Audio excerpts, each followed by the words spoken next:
ओम श्री परमात्मने नमः। हरिदास जी द्वारा नाम महात्म्य। आगे हरिदास जी ने नम्रतापूर्वक हाथ जोड़े हुए पंडितों को उत्तर दिया, महानुभाव, आप शास्त्रज्ञ हैं, धर्म के मर्म को भली भांति जानते हैं। आपने सभी ग्रंथों तथा वैष्णव शास्त्रों का अध्ययन किया है। मैं आपके सामने कह ही क्या सकता हूँ, किंतु भगवान नाम के महात्म्य से आत्मा में सुख मिलता है, इसीलिए कुछ कहने का साहस करता हूँ। भगवान नाम का सर्वश्रेष्ठ फल यही है कि इसके जप से हृदय में एक प्रकार की अपूर्व प्रसन्नता प्रकट होती है। उस प्रसन्नता जन्य सुख का आस्वादन करते रहना ही भगवान नाम का सर्वश्रेष्ठ और सर्वोत्तम फल है। भगवान नाम का जप करने वाला साधक मोक्ष या दुखों के अत्यंत अभाव की इच्छा ही नहीं करता। वह सगुण निर्गुण दोनों के ही चक्कर से दूर रहता है। उसका तो अंतिम ध्येय भगवान नाम का जप ही होता है। कहीं भी रहें, कैसी भी परिस्थिति में रहें, कोई भी योनि मिले, निरंतर भगवान नाम का स्मरण बना रहे, क्षण भर को भी भगवान नाम से पृथक ना हो। यही नाम जप के साधक का अंतिम लक्ष्य है। भगवान नाम के साधक का साध्य और साधन भगवान नाम ही है। भगवान नाम से वह किसी अन्य प्रकार के फल की इच्छा नहीं रखता। मैं तो इतना ही जानता हूँ, इससे अधिक यदि आप कुछ और जानते हो तो मुझे बतावें। इनकी ऐसी युक्ति युक्त और सार गर्भित मधुर वाणी को सुनकर सभी को परम प्रसन्नता हुई।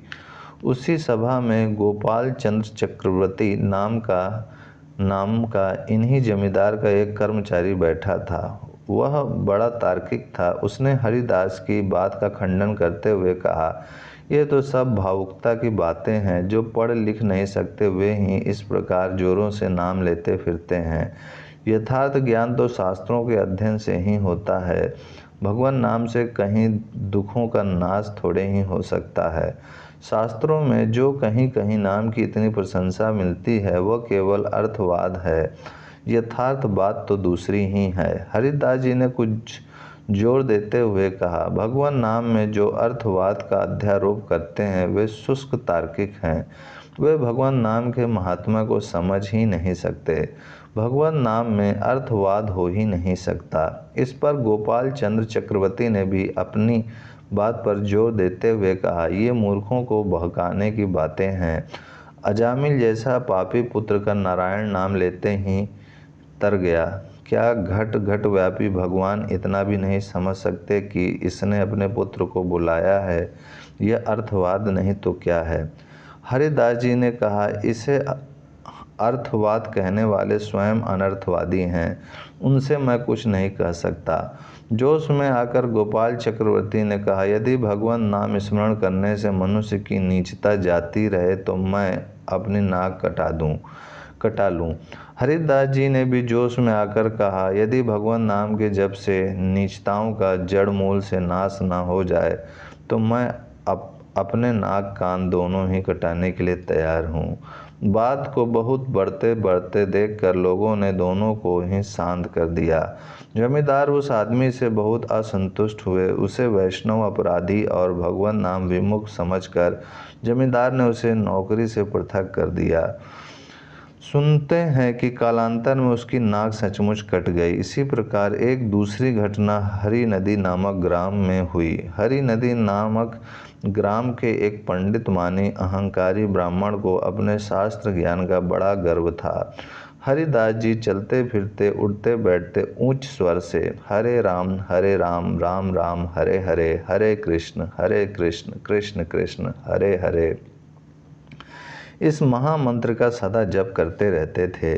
इन्हें मुसलमान और महामंत्र का अनधिकारी समझकर उसने इनसे पूछा, मुसलमान के लिए इस उपनिषद के मंत्र का जप करना कहाँ लिखा है? यह तुम्हारी अनधिकार चेष्टा है, और जो तुम्हें भगवत भक्त कहकर तुम्हारी पूजा करते हैं वे भी पाप करते हैं। शास्त्र में लिखा है, जहाँ अपूज्य लोगों की पूजा होती है और पूज्य लोगों की उपेक्षा की जाती है, वहाँ दुर्भिक्ष, मरण, भय और दारिद्र्य ये बातें होती हैं। इसीलिए तुम इस अशास्त्रीय कार्य को छोड़ दो। तुम्हारे ऐसे आचरण से देश में दुर्भिक्ष पड़ जाएगा। हरिदास जी ने बड़ी ही नम्रता से कहा, विप्रवर, मैं नीच पुरुष भला शास्त्रों का मर्म क्या जानूं, किंतु आप जैसे विद्वानों के ही मुख से सुना है कि चाहे वेद शास्त्रों के अध्ययन का द्विजातियों के अतिरिक्त किसी को अधिकार ना हो, किंतु भगवान नाम तो किरात, हूण, आंध्र, पुलिंद, पुलकस, आभीर, कंक, यवन तथा खस आदि जितनी भी पाप योनि और जंगली जाति हैं सभी को पावन बनाने वाला है। भगवान नाम का अधिकार तो सभी को समान रूप से है। हरिदास जी के इस शास्त्र सम्मत उत्तर को सुनकर ब्राह्मण ने पूछा, खैर भगवान नाम का अधिकार सबको भले ही हो, किंतु मंत्र का जप इस प्रकार जोर जोर से करने का क्या लाभ। शास्त्रों में मानसिक, उपांशु और वाचिक ये 3 प्रकार के जप बताए हैं, जिनमें वाचिक जप से सहस्त्र गुणा उपांशु जप श्रेष्ठ है, उपांशु जप से लक्ष्य गुणा मानसिक जप श्रेष्ठ है। तुम मन में जप करो, तुम्हारे इस जप को तो मानसिक, उपांशु अथवा वाचिक किसी प्रकार का भी जप नहीं कह सकते।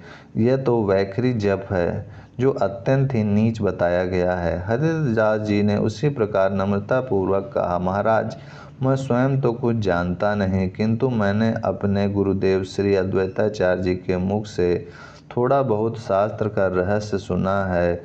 आपने जो 3 प्रकार के जप बताए हैं और जिनमें मानसिक जप को सर्वश्रेष्ठता दी है, वह तो उन मंत्रों के जप के लिए है जिनकी विधिवत गुरु के द्वारा दीक्षा लेकर शास्त्र की विधि के अनुसार केवल पवित्रतर स्थान में ही संगोपांग जप किया जाता है। ऐसे मंत्र गोप्य कहे जाते हैं, वे दूसरों के सामने प्रकट नहीं किए जाते, किंतु भगवान नाम के लिए तो शास्त्रों में कोई विधि ही नहीं बताई गई है। इसका जप तो सर्वकाल में, सर्व स्थानों में, सबके सामने और सब परिस्थितियों में किया जाता है। अन्य मंत्रों का चाहे धीरे धीरे जप का अधिक महात्म्य भले ही हो, किंतु भगवान नाम का महात्म्य तो जोरों से ही उच्चारण करने में बताया है। भगवान नाम का जितने ही जोरों से उच्चारण किया जाएगा उसका उतना ही अधिक महात्म्य होगा, क्योंकि धीरे धीरे नाम जप करने वाला तो अकेला अपने आप को ही पावन बना सकता है, किंतु उच्च स्वर से संकीर्तन करने वाला तो सुनने वाले जड़ चेतन सभी को पावन बनाता है। इनकी इस बात को सुनकर ब्राह्मण ने झुंझला कर कहा, ये सब शास्त्रों के वाक्य अर्थवाद के नाम से पुकारे जाते हैं। लोगों की नाम जप और संकीर्तन में श्रद्धा हो, इसीलिए ऐसे ऐसे वाक्य कहीं कहीं कह दिए गए हैं। यथार्थ बात तो यह है कि बिना दैवी संपत्ति का आश्रय ग्रहण किए नाम जप से कुछ भी नहीं होने का। यदि नाम जप से ही मनुष्य का उद्धार हो जाता तो फिर इतने शास्त्रों की रचना क्यों होती। हरिदास जी ने उसी तरह नम्रता के साथ उत्तर दिया, पंडित जी, श्रद्धा होना ही तो कठिन है। यदि सचमुच केवल भगवान नाम पर ही पूर्ण रूप से श्रद्धा जम जाए तो फिर शास्त्रों की आवश्यकता ही नहीं रहती। शास्त्रों में भी और क्या है, सर्वत्र भगवान नाम पर श्रद्धा करो, ये ही वाक्य मिलते हैं। श्रद्धा विश्वास की पुष्टि करने के ही निमित्त शास्त्र हैं।